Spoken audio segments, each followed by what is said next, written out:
Salut à tous et bienvenue dans l'épisode numéro 1 du Hat Geek. Ça fait extrêmement plaisir de vous retrouver après ce très lointain épisode numéro 0, dont je remercie les plus assidus de l'avoir suivi. Merci maman. Justement aujourd'hui 31 mai, c'est la fête des mères et quoi de mieux que de venir vous parler de cartes mères. Dans cet épisode nous allons voir qu'évidemment la taille compte et qu'elle soit grosse ou petite, elle est toujours de bonne utilité. I'm a geek, walking down the street playing that beat boom, playing that beat boom. I'm a geek, walking down the street playing that beat boom, boom, boom, boom, boom, back. Alors qu'est-ce qu'une carte mère? La carte mère est au cœur de tout ordinateur. Elle réunit les ports de connexion par le biais desquels elle assure la connexion de tous les composants et périphériques propres à l'ordinateur. Disque dur, barre de mémoire, processeur, les cartes filles, c'est-à-dire les cartes son, les cartes graphiques, les cartes réseau, soit tous les périphériques qui ne seraient pas déjà intégrés à la carte mère. What the fuck?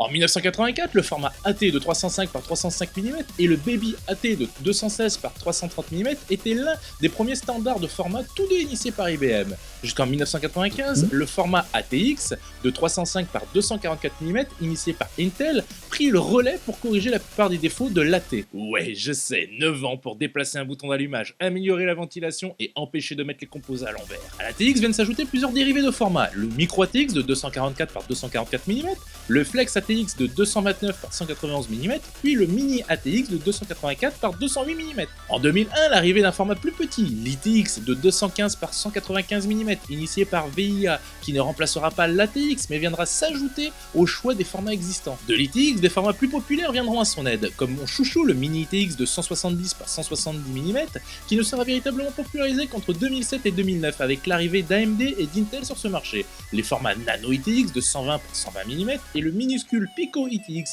de 100 par 72 mm viendront compléter la gamme. En 2005, le BTX de 325 par 267 mm, initié par Intel et Sony afin de corriger les nombreux défauts du format précédent, mais il ne parviendra pas à supplanter la TX puisqu'en 2007, Intel annonce l'abandon du format BTX ainsi que ses dérivés, le Micro et Pico BTX. En 2007, AMD présente au CES le format DTX de 248 par 203 mm et le Mini DTX de 170 par 203 mm qui est ni plus ni moins qu'un Mini ITX avec deux ports PCI ou PCI Express. Une carte mère est pour la majorité du grand public monocœur, c'est-à-dire qu'il ne peut accueillir qu'un seul processeur. Des cartes plutôt destinées aux postes de travail professionnels ou tout simplement aux serveurs peuvent accueillir 2 à 4 processeurs, rarement plus car ces cartes mères sont relativement onéreuses. Lors du démarrage, la carte mère a besoin de savoir quels périphériques lui sont connectés.